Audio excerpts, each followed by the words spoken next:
백종숙 권사님, 이복순 권사님 감사합니다. 우리 인사하십시다. 사랑하고 축복합니다. 네, 우리 특별한 기간에 우리가 이렇게 깨어서 하나님 앞에 기도하고 또 교회 남은 자가 되어져서 하나님 앞에 교회를 끌어안고 또 지구를 끌어안고 기도할 수 있게 된 게 하나님의 특별한 은혜인 줄로 믿습니다. 자, 오늘 성경의 말씀 시편 10편부터 16편까지의 말씀을 읽었죠. 시편은 우리가 여러 가지 탄식할 수밖에 없는 상황 속에서 하나님이 누군가, 하나님 때문에 일으킴을 받은 사람들의 삶의 고백이라고 표현이라고 했어요. 다만 그 고백이 시로 표현되어졌기 때문에 시편이다, 그렇게 말하고 있는 것입니다. 그 시편에는 몇 가지 종류가 있다 그랬죠.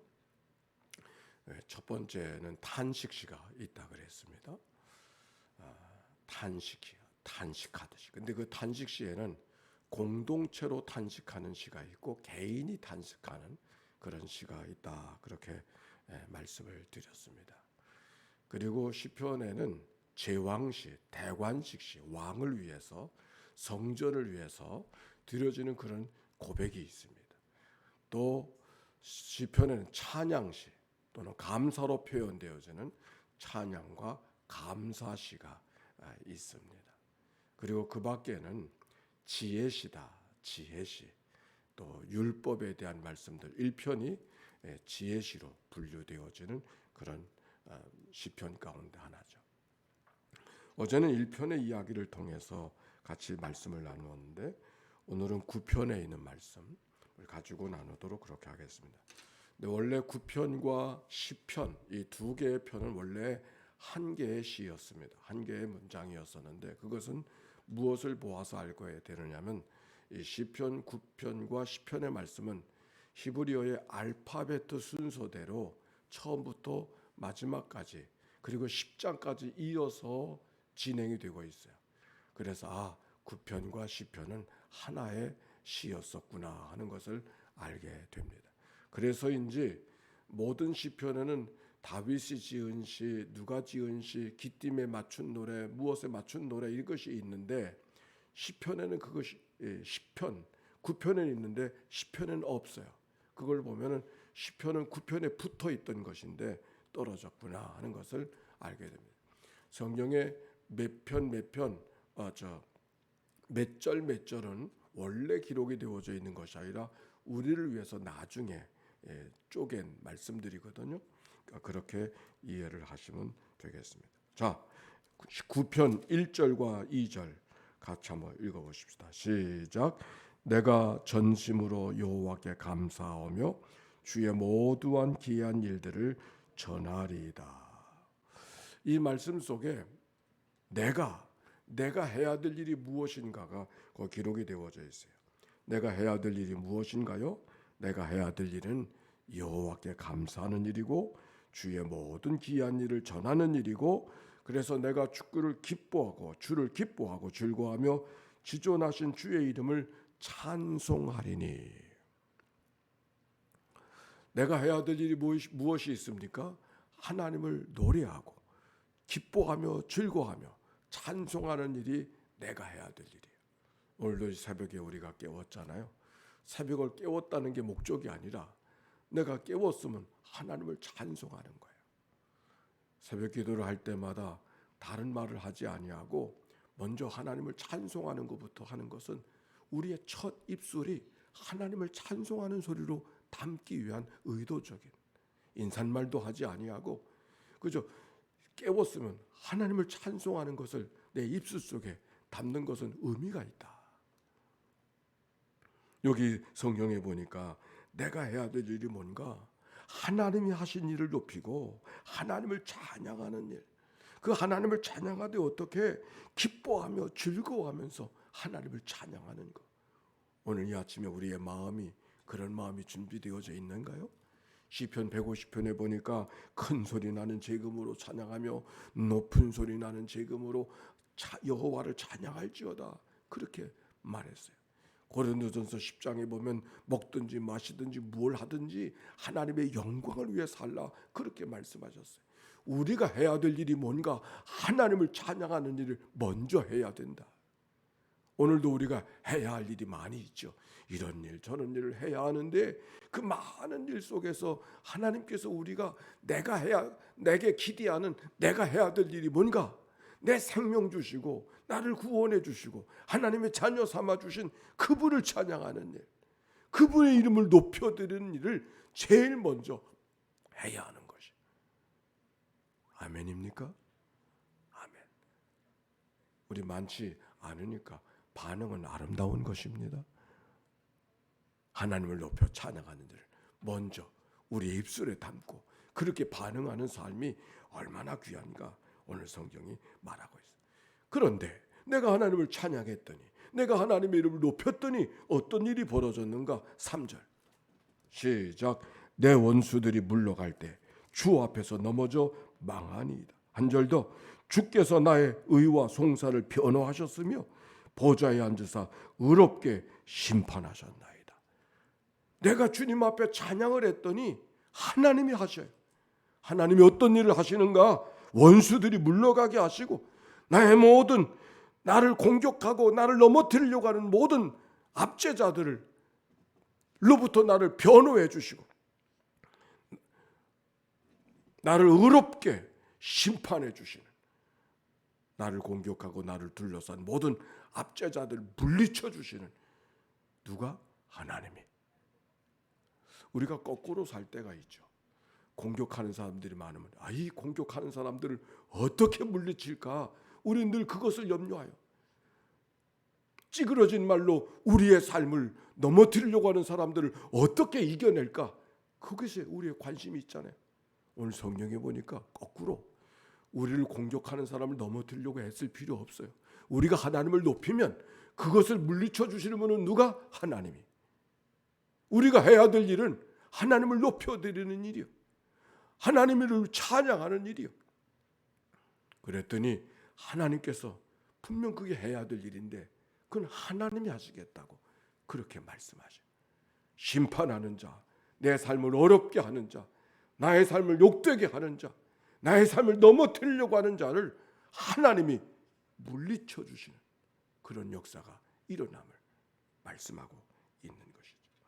5절과 6절에도 보니까 이방 나라들을 책망하시고 악인들을 멸하시고 그들의 이름을 영원히 지으셨나이다. 누가? 하나님이. 사실은 그게 내가 해야 될 일로 생각하고 있지 않습니까? 내가 이겨야 되는데, 내가 물리쳐야 되는데. 근데 하나님께서 해주시겠다. 언제? 하나님을 찬송하고 하나님의 이름을 높여드릴 때, 내 삶을 쓰러지고 내 삶을 무너뜨리려고 하는 그 모든 일들을 하나님이 대신 심판해 주시고 하나님이 대신 물리쳐 주시겠다는 이 하나님의 약속의 말씀을 오늘 우리가 발견합니다. 결국 우리의 삶은 어떻게 살아가야 되는가? 내가 할 일을 내가 하고 하나님이 하실 일을 하나님이 하시도록, 내가 할 일을 내가 하고 하나님이 하실 일을 하나님이 하실 수 있도록, 그게 행복함이죠. 하나님이 나를 위해서 이겨주시는 삶, 하나님이 내 삶을 위해서 붙들어 주시는 삶, 그것이 얼마나 귀한가. 만약 이것이 거꾸로 되면 어떻게? 내가 해야 될 일을 내가 하지 않냐고 하나님께 해달라고 간구하고 하나님이 하실 일을 내가 하려고 힘쓰면 그보다 불행한 일이 없을 것 같아. 행복하지 않을 것 같아. 행복한 삶은 무엇이 있어야 하냐? 이 영적인 질서, 내가 내 일에 충성할 때 하나님이 하신 일을 만들어 주시는 삶, 그게 행복한 삶이고 그게 믿음 있는 삶의 모습이 아닙니까? 자, 9절의 말씀, 이런 말씀 보십시오. 9장 9절의 말씀이요. 시작. 여호와는 압제를 당한 자의 요새이시요 환난 때의 요새이시라. 하나님을 찬양하는 자가 어디서 찬양하는가를 여기 기록하고 있어요. 여호와는 압제를 당하는 자의 요새요 환난을 당하는 자의 요새다. 여기 시인의 오늘 성경의 말씀 표제에 보면 이것은 다윗의 시라고 쓰여져 있는데, 그리고 인도자를 따라 문립빈 벤에 맞춘 노래. 문립빈은 뭔지는 잘 모르겠어. 어쨌든 기띔처럼 악기 가운데 하나일 거다. 어떤 노래하는 어떤 문학 가운데 하나일 거다. 그렇게 예상만 추측만 하고 있을 뿐입니다. 이 다윗의 하나님이 어떤 하나님인가? 압제를 당하는 가운데 요새가 되시는, 환난 속에 요새가 되시는. 다윗이 지금 어디 있어요? 환난 속에 있는 거예요.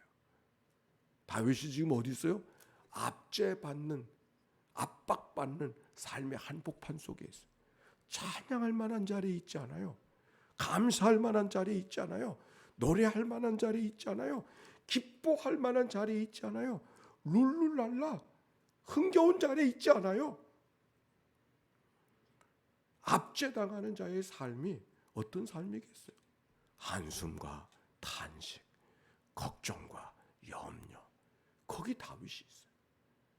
그런데 그 자리에 있다 할지라도 다윗은 하나님 때문에 탄식할 수밖에 없고, 압박받는 그 서러움 속에 눈물이 흘리는 그 자리 속에서 일으킴을 얻는다는 말이 뭔가? 찬송할 수 있고, 노래할 수 있고, 감사할 수 있고, 기뻐할 수 있고.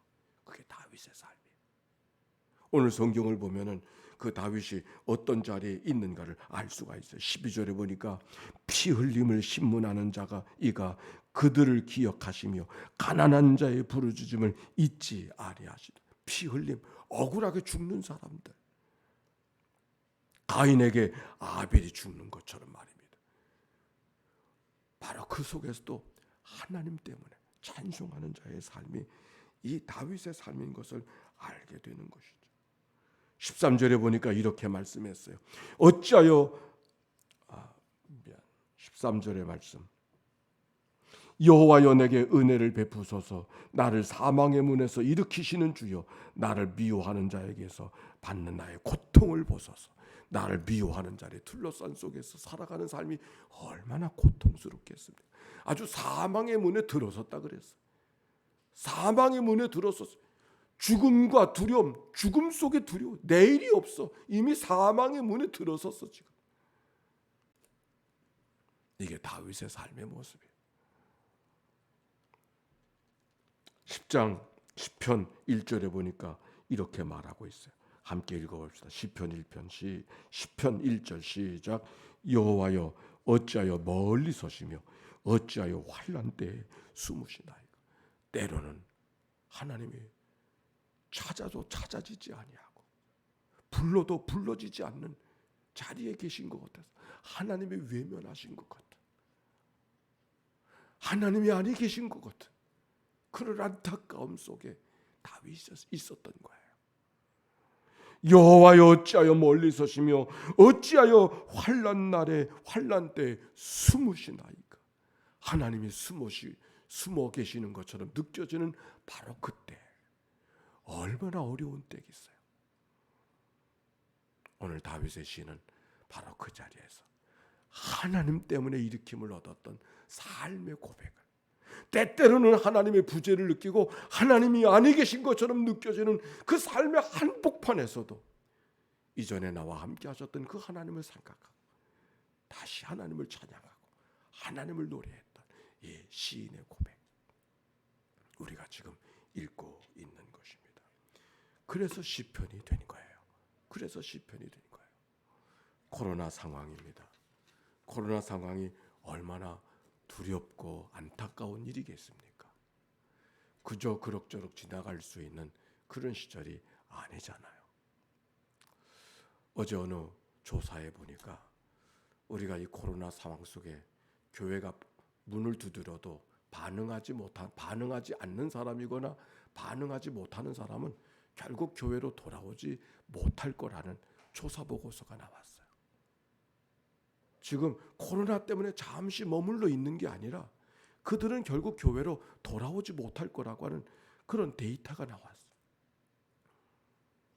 영적 위기요. 영적 위기. 하나님의 교회의 위기를 지금 경험하고 있어요. 그저 잠깐 우리가 영적으로 깨어있는 사람은 그저 잠깐 깨어있다가 좀 물러서 있다가 돌아오면 되겠지. 아니, 영적으로 우리는 아주 위기 속에 지금 봉착해 있는 거예요. 내일을 이야기할 수 없는 어려운 시대를 만나고 있어요. 우리가 이 시대 속에 깨어 있다고 하는 것은 얼마나 다행스러운가. 그런데 문제는 우리가 깨어야 될 자리에, 깨어 있어야 될 시간에 깨어 있지 못하는 이들, 우리가 어떻게 할 건가? 그들도 우리의 친구였고, 그들도 우리의 이웃이었고, 그들도 우리가 품고 살아가야 될 동반자들이었었는데 그들이 돌아오지 못한다면 어떻게 할 거야? 누구 책임이겠어요? 우리의 책임으로 하나님께서 말씀하지 않으실까요? 우리가 새벽에 깨어있는 사람들만 내가 깨어있구나, 그 얼마나 감사해. 그러나 그것으로 끝나지 말고 우리들 주변에 깨어있어야 될 자리에 깨어있지 못하는 이들, 있어야 될 자리에 함께 있지 못하는 이들이 어떻게 지내고 있는가를 돌아보고 그들의 관심을 갖고 그들도 함께 일으켜줘서 우리와 함께 탄식하는 자리에서 찬송하고 노래하며 하나님께 반응할 줄 아는 그런 믿음으로 동반해가는 일들을 위해서 함께 기도하고 함께 주님 앞에 나아가는 2weeks, 2주의 기간이 되었으면 좋겠습니다. 그런 은혜가 우리 모두 가운데, 이 하나님의 교회 가운데 있게 되시기를 주의 이름으로 축원합니다. 우리 함께 예수의 기도로 하나님 앞에 기도합니다. 함께 기도합니다. 하나님의 아들 우리 주 예수 그리스도요, 이 죄인을 불쌍히 여기소서. 하나님의 아들 우리 주 예수 그리스도요, 인천연희교회를 주님 앞에 올려드리오니 주여 불쌍히 여겨 주옵소서.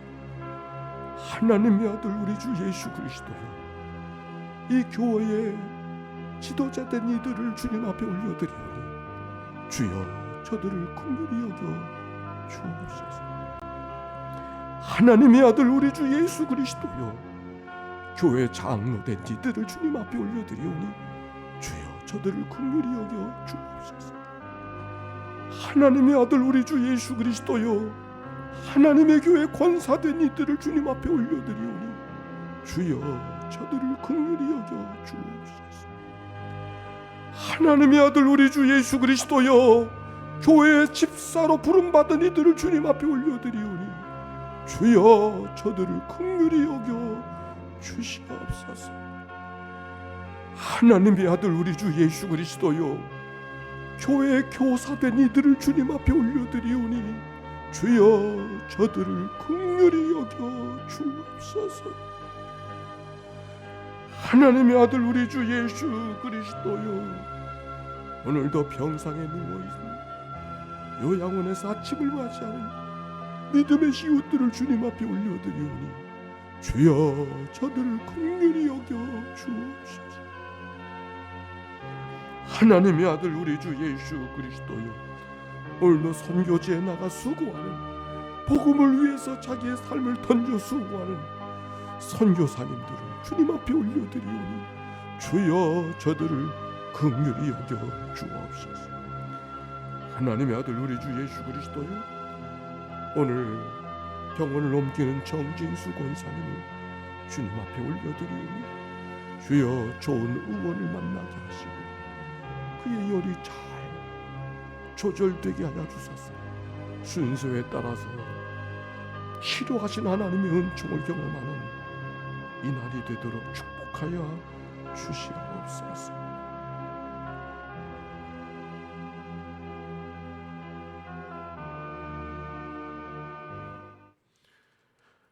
하나님의 아들 우리 주 예수 그리스도요, 오늘 새벽 기도자들을 주님 앞에 올려드리오니 저들의 영이 깨어 있어서 탄식할 만한 환경 가운데 있다 할지라도 노래하고 하나님 때문에 찬송하는 믿음의 삶이 되도록 인도해 주옵소서. 그래서 하나님이 하시는 일을 경험하게 하시고 압박받는 자들이 물러가게 하시고 공격하는 자들을 심판하게 하시며 하나님의 승리를 경험하도록 인도하여 주옵소서. 이 한날을 주께 의탁합니다. 드려진 예물을 축복해 주옵소서. 예수님의 이름으로 기도하옵나이다. 아멘. 이제는 성부, 성자, 성령 삼일체 하나님의 것인 은혜와 사랑과 역사가 이제와 같이 영원히 함께해 주시기를 축원하옵나이다. 아멘.